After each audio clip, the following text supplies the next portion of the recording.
So I'm going to give a short quiz over text features. So what we've been working on this week, just to see if we have that understanding of it. Because next week we're going to move on to main idea and key details.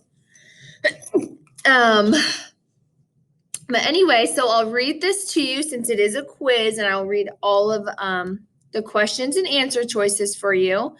But yeah, so we'll get into that now. From Oddball All-Stars, turn up the heat.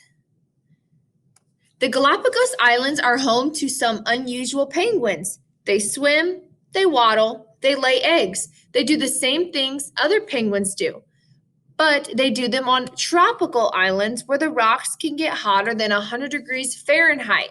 It's so hot that the penguins' eggs will cook if they are left out in the sun. What are penguins doing in the tropics? Scientists think the first penguins got to the Galapagos by following a cool current.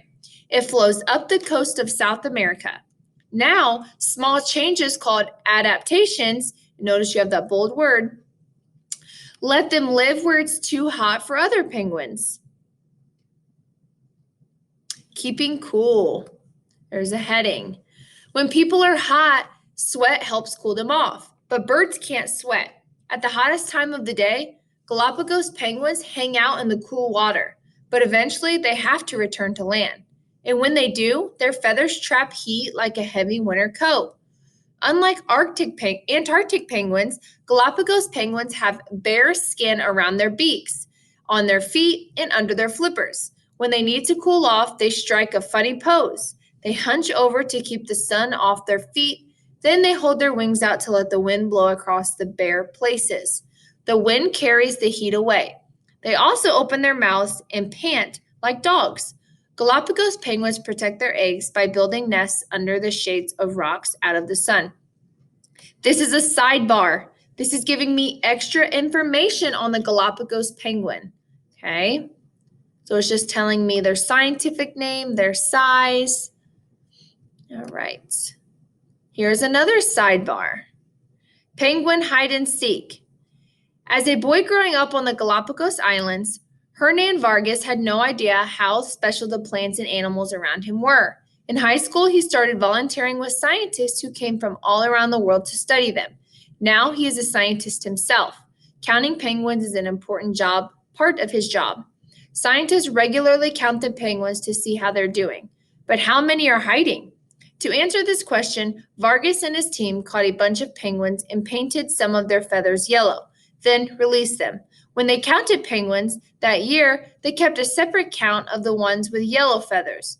They found about half of their painted penguins, so they knew that about half were hiding somewhere. If half the painted penguins were hiding, probably about half of all the penguins were hiding too. So now they know that when they count penguins, they are getting about half of the total number. All right, down into the questions. Which key words are called out in this article? Remember, key words are the bold words in the story. So I'm going to read these off, and you're going to go find which key words were called out in this article. A, Oddball All-Stars. B, scientific name, home base, size. C, tropical and adaptations. Or D, penguin hide and seek. Remember, your keywords are words that are important to the article. So which words are bold up here in my text? Okay. You find those bold, dark words, okay? Number 2, where in the article would you tell someone to look for facts about how scientists keep track of the Galapagos penguins? Where would I look? What heading or sidebar would I look to find how scientists keep track of the Galapagos penguins? Okay. Is it A, the trading card titled Galapagos Penguins? B, turn up the heat? C, keeping cool? Or D, penguin hide and seek? Which one talks about how they keep track of the penguins? Okay, and I'm going to start a new video because this one's going to end.